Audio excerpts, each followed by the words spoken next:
Hello, good afternoon dear student, welcome to our YouTube channel unique study SSC.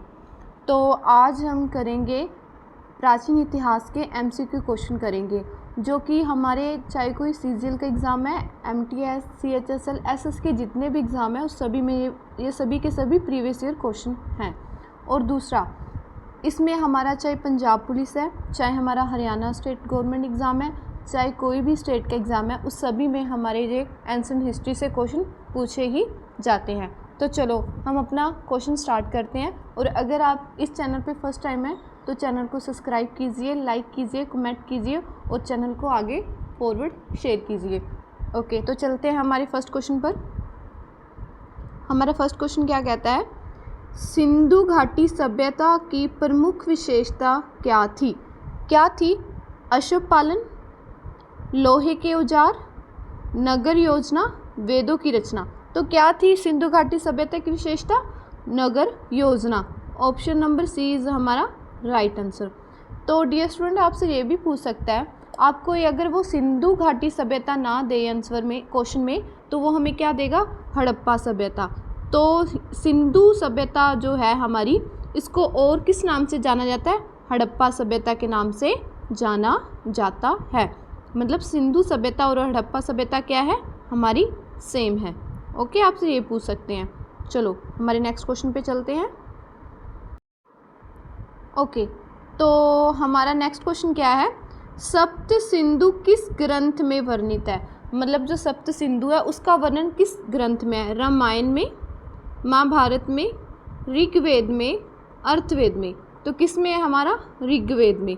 Okay dear student, हमसे ये पूछ सकते हैं कि हमारे कितने वेद हैं? तो वेदों की संख्या कितनी है? वेदों की संख्या हमारी 4 है। कितने वेद हैं हमारे? 4। ओके, तो आपसे ये पूछ सकते हैं सबसे पुराना वेद कौन सा है? सबसे पुराना वेद हमारा ऋग्वेद है। सबसे पुराना वेद ऋग्वेद है। ओके, तो अभी हमसे ये पूछ सकते हैं सबसे नया वेद कौन सा है हमारा? सबसे नया वेद कौन सा है हमारा? अर्थवेद। सबसे नया वेद, सबसे नया वेद कौन सा है हमारा? अर्थवेद। कौन सा है हमारा? अर्थवेद। ओके, तो अभी हमसे ये पूछेंगे, हमारे वेदों की संख्या 4 है, तो वेदों के नाम कौन कौन से होंगे? एक हमारा होगा सामवेद। अगर आप नोटबुक अपनी पास में लेके रखें और जो क्वेश्चन एक्स्ट्रा लिखवा रही हूँ आप उनको नोट कीजिए। तो हमारा एक युजुर्वेद, ऊपर लिख देती हूँ मैं।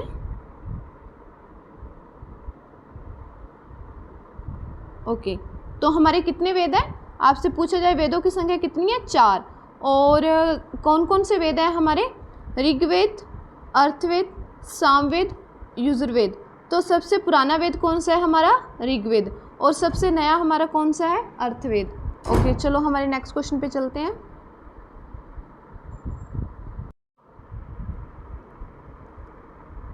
ओके, मोहनजोदड़ो का अर्थ क्या है?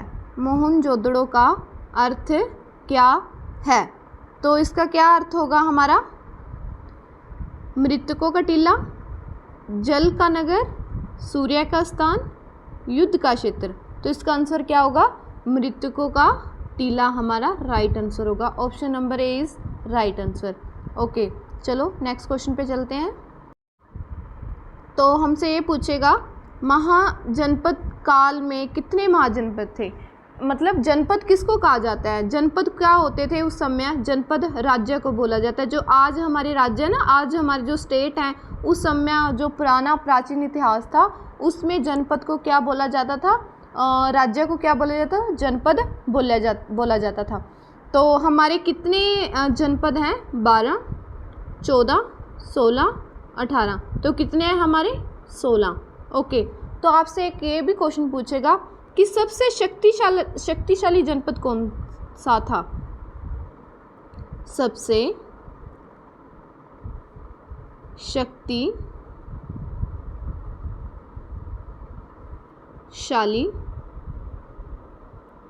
कौन सा जनपद था? मगध राजा था ना जो, वो सबसे शक्तिशाली जनपद था। ओके, नोट डाउन, याद रहेगा कौन सा था। हमारी कितनी संख्या है जनपद की, हमारी 16 संख्या है जनपद की। और ये पूछा जाएगा कि सबसे शक्तिशाली कौन सा था हमारा जनपद, तो सबसे शक्तिशाली महाजनपद था मगध। ओके, याद रहेगा। ओके, हमारा नेक्स्ट क्वेश्चन है प्रथम जैन तीर्थकर कौन थे, मतलब जो प्रथम जैन तीर्थकर कौन थे, महावीर, पार्श्वनाथ, ऋषभदेव, नमीनाथ। तो कौन थे, ऋषभदेव। इसी को ही जैन धर्म का संस्थापक माना जाता है।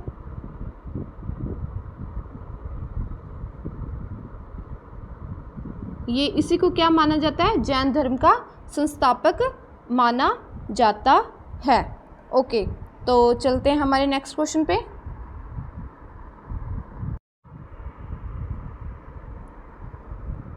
गौतम बुद्ध का जन्म कहाँ हुआ था, जो हमारे गौतम बुद्ध है उसका जन्म कहाँ हुआ था, लुम्बिनी, बोधगया, सारनाथ, कुशीनगर। तो कहाँ पे हुआ था उसका जन्म गौतम बुद्ध का, लुम्बिनी में हुआ था। ओके, तो आपसे ये पूछेगा कि गौतम बुद्ध का जन्म कब हुआ था, तो गौतम बुद्ध का जन्म कब हुआ था,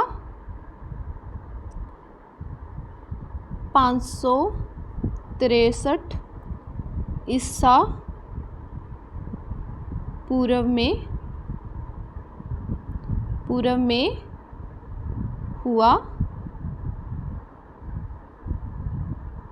हुआ था। ओके, आपसे एक तो ये पूछेगा गौतम बुद्ध का जन्म कहाँ हुआ था, तो कहाँ पे हुआ था, लुम्बिनी में हुआ था। और ये पूछा जाए कि कौन से ईसा में हुआ था, तो 563 ईसा पूर्व में हुआ था। ओके, याद रहेगा। चलो चलते हैं नेक्स्ट क्वेश्चन की तरफ।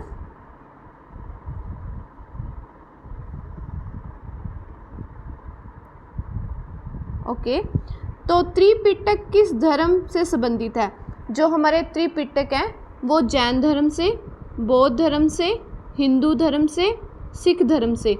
तो किस धर्म से संबंधित है त्रिपिटक, बौद्ध धर्म से। राइट आंसर क्या है, बी, बौद्ध धर्म। अभी आपसे ये पूछेगा कि जो त्रिपिटक हैं उनके नाम क्या क्या हैं। एक फर्स्ट नोट डाउन कीजिए, फर्स्ट का नाम है विनय पिटक, सेकंड का नाम है सुत्तत पिटक, और थर्ड का नाम है अधिधम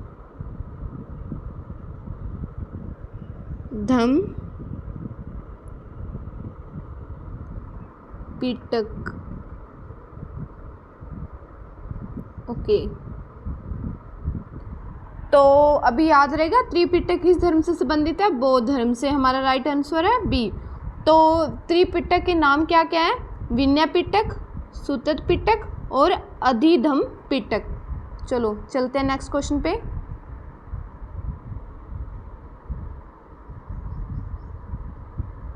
हमारा क्वेश्चन है किस मौर्य सम्राट ने कलिंग युद्ध लड़ा था। तो किसने लड़ा था, चंद्रगुप्त ने, कलिंग युद्ध पूछा ना हमसे, किसने लड़ा था, तो किसने लड़ा था, बिंदुसार ने, अशोक ने, दशरथ ने। तो हमारा राइट आंसर क्या होगा, ऑप्शन नंबर सी इज़ हमारा राइट आंसर। तो अशोक ने क्या किया था, जो कलिंग का युद्ध था वो लड़ा था। अभी आपसे ये पूछेगा कि कलिंग का युद्ध कब लड़ा गया था, 261 ईसा पूर्व में लड़ा गया था। ओके, तो आपसे पूछेंगे कलिंग का युद्ध किसने लड़ा था, अशोका ने लड़ा था। और कब लड़ा गया था ये वाला युद्ध, 261 ईसा पूर्व में लड़ा गया था। ओके, तो कलिंग वर्तमान में कहाँ पे है, कलिंग हमारा वर्तमान में कहाँ पे है, उड़ीसा में। कहाँ पे है, उड़ीसा में। ओके, नोट डाउन कर लेना, उड़ीसा में। चलो चलते हैं हमारे नेक्स्ट क्वेश्चन की तरफ। ओके, अशोक के अभिलेख किस भाषा में लिखे गए हैं? जो हमारे अभिलेख है ना, जो हमारे पहले पत्थरों पर, जो हमारे ताम्रपत्र, इस तरह की चीज़ें पे हमारे अभिलेख लिखे जाते थे, वही पूछा इन्होंने कि अशोक के अभिलेख किस भाषा में लिखे गए हैं। तो संस्कृत में, पाली में, प्राकृत में, तमिल में। तो हमारे किस में लिखे गए हैं अशोक के अभिलेख? प्राकृतिक भाषा में। Option number C is right answer. Okay, चलो चलते हैं नेक्स्ट क्वेश्चन की तरफ। ओके, हमारा नेक्स्ट क्वेश्चन है, नालंदा विश्वविद्यालय किस काल में प्रसिद्ध हुआ? मतलब जो नालंदा विश्वविद्यालय वो किस काल में प्रसिद्ध हुआ? मौर्य काल में, गुप्त काल में, मौर्य पश्चात काल में, मतलब जो मौर्य काल के बाद जो काल है उस काल में, मौर्य पूर्व काल में, मतलब उससे पहले के काल में। तो किस में हुआ था? गुप्त काल में। Option number B is right answer. तो किस काल में नालंदा विश्वविद्यालय प्रसिद्ध हुआ था? गुप्त काल में। ओके, अभी मुझे आप ये नोट डाउन करो कि जो नालंदा विश्वविद्यालय उसकी स्थापना, मतलब उसको इस्टेब्लिश किसने किया था? तो उसको इस्टेब्लिश किया था हमारे गुप्त साम्राज्य के ही राजा थे, कुमार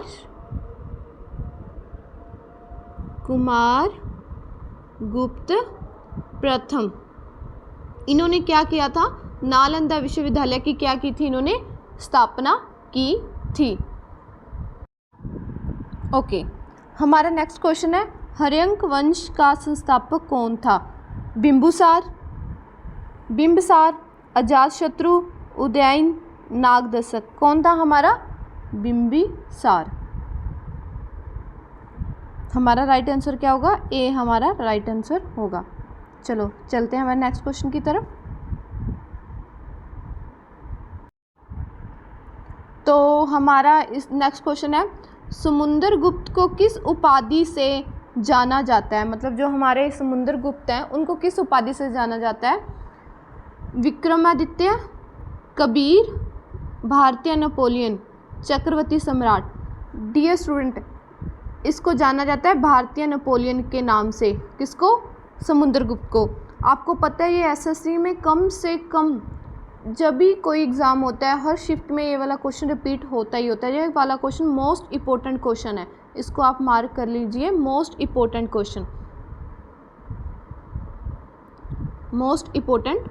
क्वेश्चन हम स्टार मार्क कर देते हैं इसको।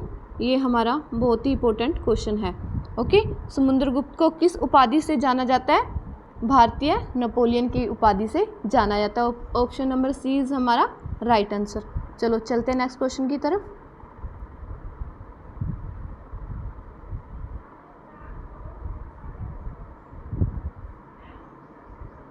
ओके, भारत का कौन सा प्राचीन बंदरगाह रोमन व्यापार से जुड़ा हुआ था? बंदरगाह डियर स्टूडेंट उसको कहते हैं जहाँ पे हम अपना व्यापार करते हैं। जैसे कोई भी हमारा जो सामान है यहाँ से दूसरे देश में जाता है तो वो एक स्टे होता है जहाँ पे एक सीमा होती है, वहीं उसी को हम क्या कहते हैं? बंदरगाह कहते हैं। लोथल में, ताम्रलिप्त में, भरूच में, पतन में। तो हमारा राइट आंसर क्या होगा? ताम्रलिप्त में।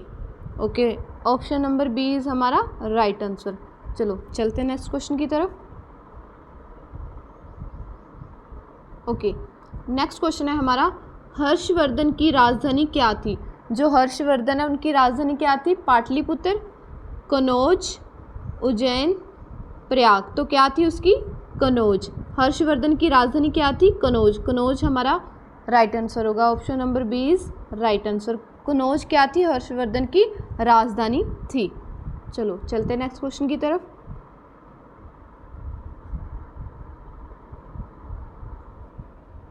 ओके, इलाहाबाद प्रशिस्त किसने लिखी थी?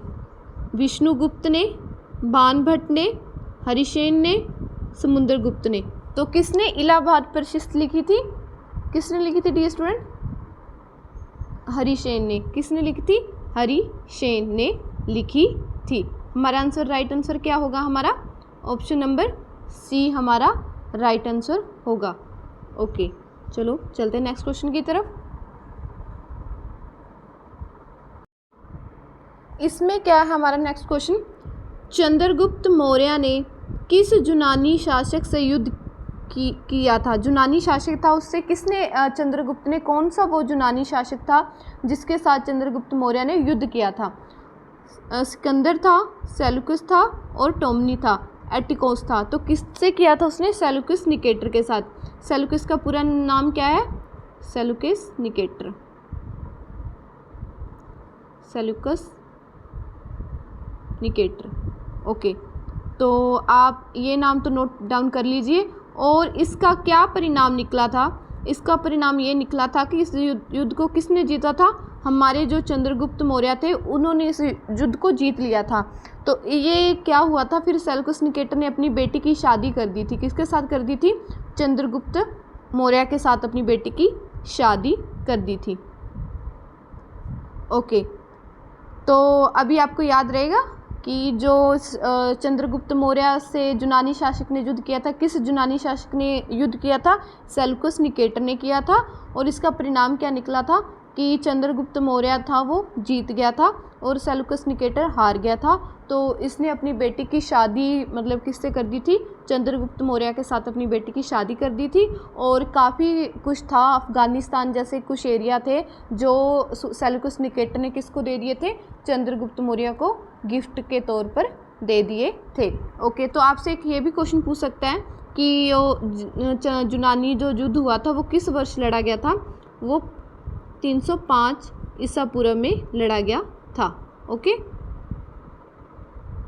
ओके, चलो चलते नेक्स्ट क्वेश्चन की तरफ। ओके, नेक्स्ट क्वेश्चन है हमारा, आर्य भारत कहाँ से आए थे। जो आर्य आए थे वो भारत में कहाँ से आए थे, कहाँ से आए थे आर्य भारत में, दक्षिण भारत से, हिमालय से, मध्य एशिया से और चीन से। वो कहाँ से आए थे, मध्य एशिया से। मतलब जो चार वहाँ होते थे ना, जो अपने जानवर एक जगह से दूसरी जगह पर, जैसे कोई चाहे कोई बाढ़ आए वो एक जगह से दूसरे स्थान पर चले जाते थे। मतलब उनका कोई एक वो नहीं था, एक स्पेसिफिक जगह नहीं थी कि इनको, जैसे हमारे एक पक्के घर हैं कि हमें यहीं पे रहना है, यही हमारी जगह है। उनकी एक पक्की जगह नहीं थी, वो कहीं पे भी जाके रह लेते थे। तो जो आर्य भारत में कहाँ से आए थे, मध्य एशिया से आए थे। ऑप्शन नंबर सी इज़ हमारा राइट आंसर। चलो चलते हैं नेक्स्ट क्वेश्चन की तरफ। ओके, नेक्स्ट क्वेश्चन है, बौद्ध धर्म की पहली सभा कहाँ हुई थी। जो बौद्ध धर्म की सभाएं हुई थी वो पहली सभा इन्होंने पूछी है, वो कहाँ पे हुई थी। तो पाटलिपुत्र में हुई थी, राजगृह में हुई थी, वैशाली में हुई थी, कुशीनगर में हुई थी।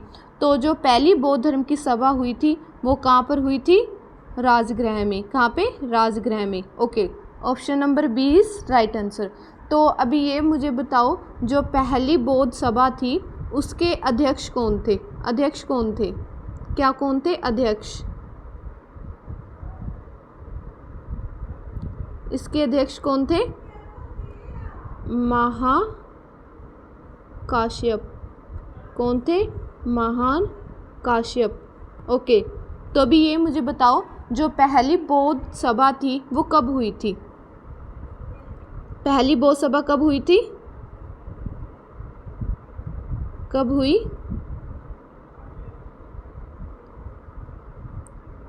फोर 83 ईसा पूर्व में हुई थी। ओके, याद रहेगा। ओके, तो आपसे पूछ सकता है कि बौद्ध धर्म की पहली सभा कहाँ हुई थी, राजगृह में हुई थी। और इसके अध्यक्ष कौन थे, महाकाश्यप थे। और कब हुई थी, 483 में हुई थी। ओके, याद रहेगा। चलो चलते नेक्स्ट क्वेश्चन की तरफ।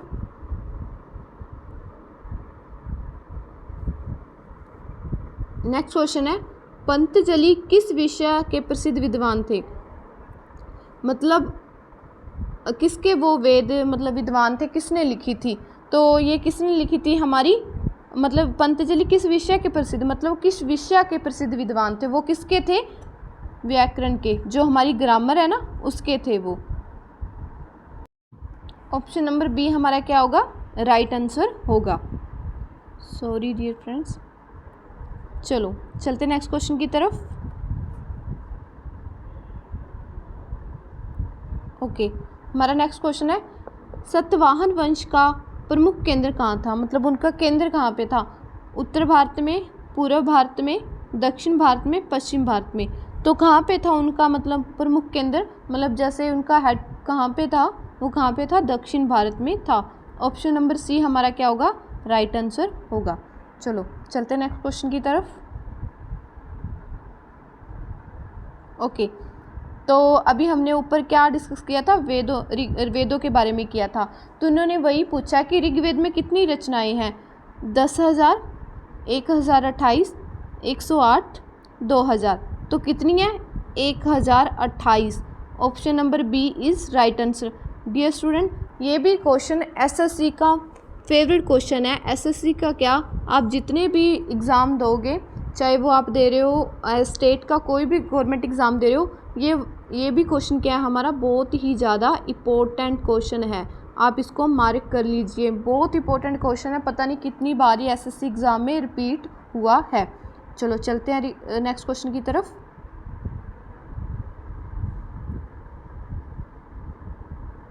ओके, हमारा नेक्स्ट क्वेश्चन क्या है, अजंता की गुफाएं किस काल की हैं, मतलब जो गुफाएं हैं वो किस काल की हैं, गुप्त काल, मौर्य काल, संगम काल, हर्ष काल। तो किसकी हैं वो, गुप्त काल की। अजंता की गुफाएं किस काल की हैं, गुप्त काल की। ऑप्शन नंबर ए हमारा क्या है, राइट आंसर। चलो चलते हैं नेक्स्ट क्वेश्चन की तरफ। हमारा नेक्स्ट क्वेश्चन है, बौद्ध धर्म में संघ का गठन किसने किया, जो बौद्ध धर्म है उसमें संघ का गठन किसने किया था, बिंबिसार ने, महावीर ने, अशोक ने, किसने किया था। ऑप्शन नंबर डी हमारा बुद्ध ने, किसने किया था, बुद्ध ने उसमें किया था, उसकी स्थापना की थी। चलो चलते हैं नेक्स्ट क्वेश्चन की तरफ। मेगास्थनीज किस मौर्य सम्राट के दरबार में था, मतलब किसके दरबारी कवि था, मतलब ये चंद्रगुप्त मौर्य के, बिंदुसार के, अशोक के, समुद्रगुप्त के। तो किसके मतलब मेगास्थनीज था, किस मौर्य सम्राट के दरबार में था, चंद्रगुप्त मौर्य के। ऑप्शन नंबर ए हमारा राइट आंसर है। चलो चलते हैं नेक्स्ट क्वेश्चन की तरफ। ओके, हमारा नेक्स्ट क्वेश्चन है, गुप्त काल को किसका स्वर्ण युग कहा जाता है, मतलब इसको ये जो है ना हमारा गुप्त काल को किसका स्वर्ण युग कहा जाता है, संस्कृति का, विज्ञान का, कला और साहित्य का, राजनीति का। तो इसको कहा जाता है कला और साहित्य का, मतलब ऑप्शन नंबर सी हमारा राइट आंसर है। इसमें क्या हुआ था कि जो हमारी गुप्त काल के समय में हमारी जो कला है, हम मूर्ति देखते हैं, चाहे हमारे कितने भी देखते हैं वो चीज़ें, वो सभी की सभी किस में बनाई गई थी, वो गुप्त काल में बनाई गई थी। जो कला थी वो अपनी सीमा में, आपसे ये क्वेश्चन पूछ सकता है कि कला सीमा किस काल में, जो कला सीमा थी वो अपने चरम पर थी, तो किस काल में थी, वो गुप्त काल में थी। और कला और साहित्य इसी में सबसे ज़्यादा, इसीलिए इसको स्वर्ण युग कहा जाता है। आपको ये भी क्वेश्चन पूछ सकता है किस काल को स्वर्ण युग कहा जाता है, तो आप क्या लिखोगे, गुप्त काल को, गुप्त काल को क्या कहा जाता है, स्वर्ण युग कहा जाता है। ओके, चलो चलते हैं नेक्स्ट क्वेश्चन की तरफ।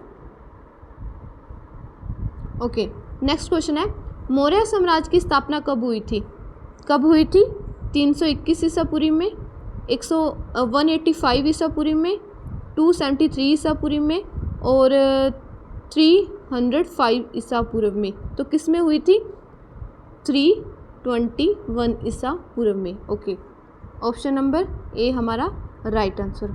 चलो चलते हैं नेक्स्ट क्वेश्चन की तरफ। ओके, हमारा नेक्स्ट क्वेश्चन क्या है, संगम साहित्य किस भाषा में लिखा गया है, तो किस भाषा में लिखा गया है हमारा संगम साहित्य, वो संस्कृत में, पाली में, तमिल में, प्राकृत में। तो किस में लिखा गया, तमिल में। ऑप्शन नंबर सी हमारा राइट आंसर है। चलो चलते हैं नेक्स्ट क्वेश्चन की तरफ। ओके, ये वाला क्वेश्चन तो आपको आएगा ही आएगा, अभी मैंने आपको ऊपर ही करवाया है, तो इसका आंसर आपको गलत नहीं करना है।